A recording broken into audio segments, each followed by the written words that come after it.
ನಾಯಕರು ಬರ್ತಾರೆ. ಇವರೆಲ್ಲ ಯಾಕೆ ಉಳಿದಿದ್ದಾರಪ್ಪ ಅಂದ್ರೆ ಅವರು ಗಟ್ಟಿ ಕೆಲಸ ಮಾಡಿದ್ದಾರೆ ಇವತ್ತು.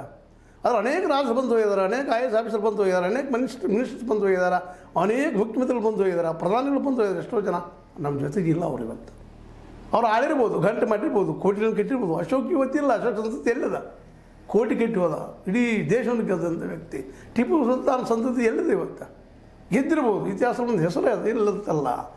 ಆದರೆ ಇವತ್ತು ನಮ್ಮ ಗಾಂಧಿಯವರಿದ್ದಂಗೆ, ಅಂಬೇಡ್ಕರ್ ಅವರಿದ್ದಂಗೆ, ಅನೇಕ ಮಹನೀಯರಿದ್ದಂಗೆ ಇಲ್ಲಿ ಇವ್ರು ಯಾರು? ಸ್ವತಂತ್ರವಾದ ಮೀಡಿಯಾಗೆ ಬೇಕಾಗಿರುವುದು ಸ್ವತಂತ್ರ ಧ್ವನಿ. ಆ ಸ್ವತಂತ್ರ ಧ್ವನಿ ಉಳಿಸಲು ನೀವು ಮಾಡಬೇಕಾದದ್ದು ಇಷ್ಟೇ. ಅದೇನಪ್ಪಾ ಅಂತಂತಂದ್ರೆ ನಿಮ್ಮ ಕೈಲಾದಷ್ಟು ಸಹಾಯ ಈ ಚಾನಲ್ಗೆ ಮಾಡಿ ಹಾಗೂ ನಿಮ್ಮ ಧ್ವನಿಯನ್ನು ಕಾಪಾಡಿಕೊಳ್ಳಿ. ಆ ದಿಶೆಯಲ್ಲಿ ಮಾತಾಡಿದರೆ ಭಾಳ ಒಳ್ಳೆ ಮಾತಾಡಿದ್ದಾರೆ ಅವರು. ಆ ದಿಶೆಯಲ್ಲೇ ನಾವು ಮಾಡಿದ ಒಳ್ಳೆ ಕೆಲಸಗಳು ಇತಿಹಾಸದಲ್ಲಿ ಉಳಿತಾ ಇದ್ದಾವಂಥವು, ಶಾಶ್ವತ ಇರ್ತಾವೆ ಅನ್ನೋದು ಮಾತು ಒಪ್ಕೊಳ್ತಾ ಇದ್ದಾರೆ. ಭಾಳ ಸಂತೋಷ. ಈ ಅವಧಿಯಲ್ಲಿ 100 ಕಾಂಗ್ರೆಸ್ ಕಚೇರಿ ನಿರ್ಮಿಸಬೇಕು ಎಂಬುದು ನನ್ನ ಬಯಕೆ. ಒಳ್ಳೆಯ ವಿಚಾರ, ಇಲ್ಲಿ ಮಾಡಿರಿ. ಪಕ್ಷದ ಅಧ್ಯಕ್ಷನಾಗಿ ನಾನು ಒಂದು ಮಾದರಿಯನ್ನು ರೂಪಿಸಿದ್ದೇನೆ. ಗಾಂಧಿ ಕುಟುಂಬ ಹಾಗೂ AIC ಅಧ್ಯಕ್ಷರು ಬಯಸುವವರೆಗೂ ಕೆಲಸ ಮಾಡುತ್ತಲೇ ಇರುತ್ತೇನೆ. ಇಲ್ಲದು ನೋಡಿ ಮುಖ್ಯ.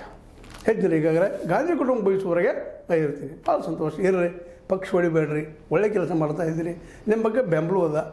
ಹಾಗೆ ತಿಳ್ಕೊಂಡು ಪೂರ್ತಿ ನಂಬ್ತಾರಂತೂ ಅಲ್ಲ. ಯಾಕೆ ನಿಮ್ಮ ಎದುರಾಳಿಗಳು ನೋಡ್ತಾ ಇದ್ರು. ಬಟ್ ಇವತ್ತು ನೀವು ಚಲೋ ಅಸ್ತ್ರ ಪ್ರಯೋಗ ಮಾಡಿದ್ರಿ. ಸುಳ್ಳು ಹೋಗೋದು, ಕುಡಿದು, ಭೇಟಿ ಆಗೋದು, ರಾಹುಲ್ ಭೇಟಿ ಆಗಿಲ್ಲ, ಏನಾಗಿಲ್ಲ ನನಗೆ ಕುಡಿದ್ರು, ನೀವು ನಿಮ್ಮ ಕೆಲಸಕ್ಕೆ ಬೆನ್ನತ್ತಿದ್ರಿ.